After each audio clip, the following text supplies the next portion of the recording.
Baie welkom by hierdie week se meditasie. Of eintlik is dit om hier aan die begin van die jaar weer opnuut na te dink oor ons eie pad saam met Jesus. Die werk van die sentrum fokus presies daarop om Christene en mense buite die Christelike geloof in te nooi om weer vars en nuut na Jesus te kyk. Die Jesus wat 2000 jaar gelede geleef het, aan die kruis gesterf het en opgestaan het, en nou, deur sy gees, hier by ons is, en aan die werk is in ons samelewing, en in ons lewens, en die manier waarop hy aan die werk is vir ons, om ons in te nooi, om saam met hom nou hier in die koninkryk te lewe. So ek wil nou weer die sketse gebruik, om net vir ons as 'n kompas te dien, waar ons die jaar begin, om net evaluerend te dink, onderskeidend te dink, en die vraag te vra aan die einde, as ek het klaar deurgepraat het, waar dink jy, wil Jesus jou naartoe uitnooi? Wat is die skets, of die beskrywing dan, van die skets, wat vir jou uitstaan, wat Jesus se uitnodiging aan jou is, om op te fokus, hier aan die begin van 2025.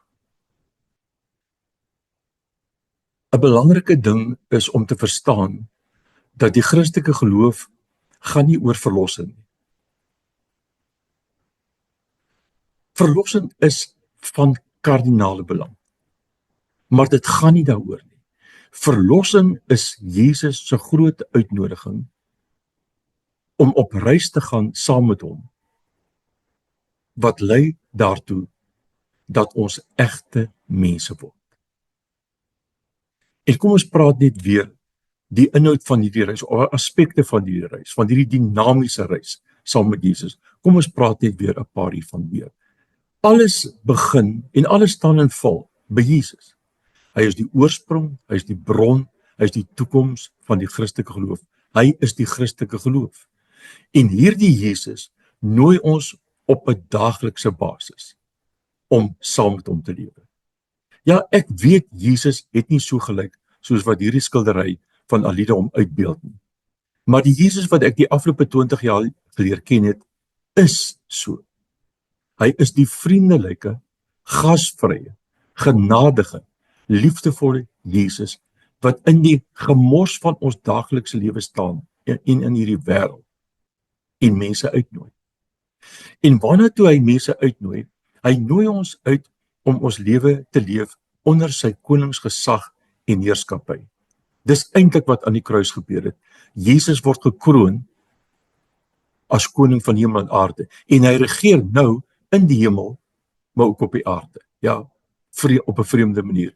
Jesus regeer van onder af, hy regeer deur selfprysgawe, hy regeer deur fluistering. En die rede daarvoor is, omdat liefde nie kan boelie nie. As ons hiervoor ja sê, dan vertrek ons saam met Jesus op 'n lewenslange reis. En die reis gaan deur verskillende seisoene. Daar is wonderlike lentetye, wonderlike somertye, maar daar is ook herfsttye wat dit vir my voel asof ek alles verloor. Maar daar is ook dieper wintertye wat dit voel asof ons doodgaan. Ek het 2,5 jaar van doodgaan ervaar. Dit is verskriklike tye, maar daai tye is kosbaar, want daar sterf goed wat andersins nooit kon sterwe nie, en winter is altyd weer die geboorte van nuwe somer. En omdat dit so is, vestig Jesus rondom homself veilige ruimtes, diep vriendskappe, en die vriendskappe is wat ons met mekaar saam met Jesus ontwikkel. Hierdie veilige ruimtes is dringend nodig vir ons reis, want ons het hierdie veilige ruimtes nodig om eerlik te kan wees, om broos te kan wees, sonder om veroordeel te word, sonder om afgeskryf te word, sonder om reg gesien te word. Ons het hierdie ruimtes nodig, ook waarin ons in liefde mekaar verantwoordbaar hou. Op hierdie reis leer Jesus ons om oop te gaan vir homself, om hom eerstens te leer ken, saam met hom eerstens te lewe. Die groot ding van die Christelike geloof is dat ons ingenooi word in 'n Immanuel lewe. God met ons, maar ook ons met God. Om met God, met Jesus, elke dag saam te lewe, in al die fasette van ons lewe. En dan die een wat ek die minste gesien het tot op 50, is die eerstehandse leef met onsself. Ons leef in 'n kultuur, haastig, besig, gefokus op doen, prestasie, dat ons maklik verby onsself lewe, bo onsself. Maar Jesus nooi ons om eerlik, eerstens met onsself te lewe. En wat hy vir ons wil kom wys, hy wil vir ons kom wys ons verdedigingsmeganismes, ons coping meganismes, ons maskers, wat ontwikkel het in ons kinderjare, brose kinderjare. En dit was net maniere om te oorleef. En dit is heeltemal oukei om dit te gehad het op 11 jaar, voor in my eie lewe, van op 11-jarige verwerping ervaar. Maar dit is nie oukei om op 50 of 60 of 40 te kom en nog steeds primêr van jou verdedigingsmeganismes te lewe. So Jesus kom ons ontmasker. Maar nie om ons te beskaam nie. Hy kan nie dit doen nie. Wat hy kom doen, is hy kom op die ouene om ons heeler en vryer te maak. En daarom het hy nodig om ons oë oop te maak vir hierdie genesing wat Jesus in ons lewe wil bewerkstellig. Hierdie vrymaking wil hy ons oë oopmaak dat ons kan sien, ons staf, ons emosionele onvolwassenheid, ons verwonding.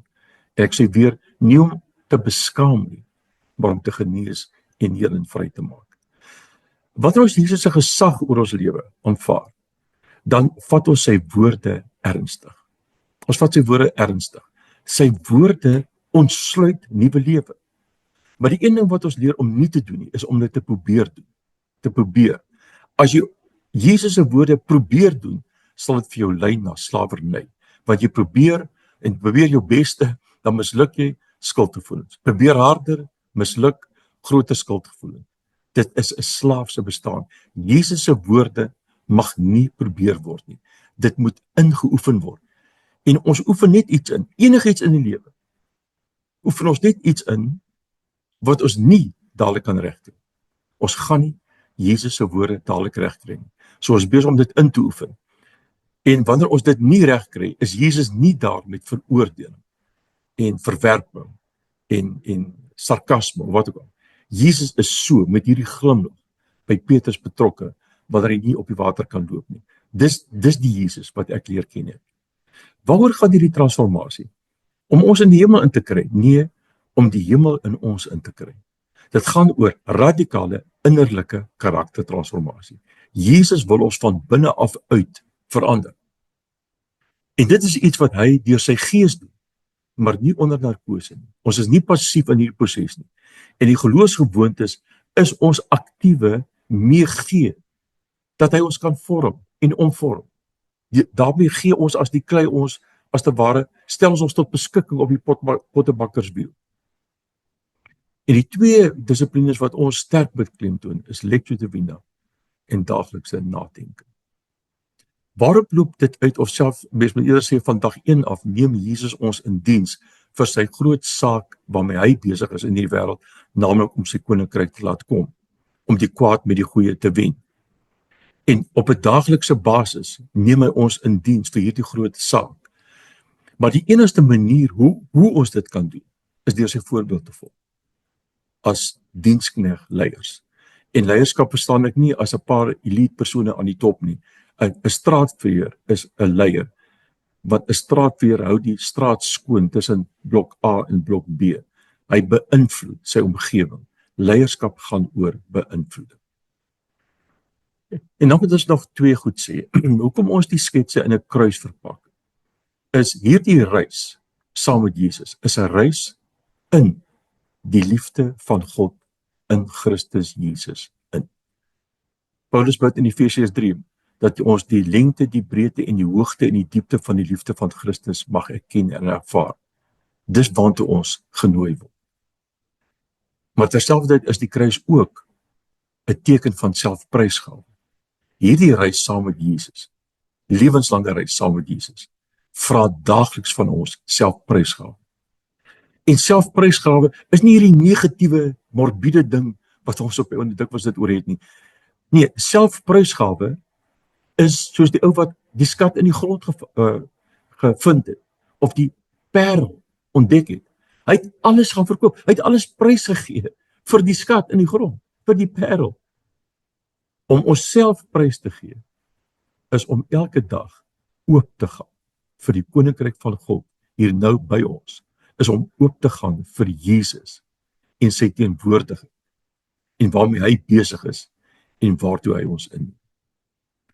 Ek wil bid en vra vir die Here, vir ons almal, beginnend by my, dat ons hierdie reis vir jaar met oorgawe saam met ons sal aanpak. Maar ek wil afsluit deur hierdie vraag te vra. Wat is die een skets wat nou vir jou uitstaan?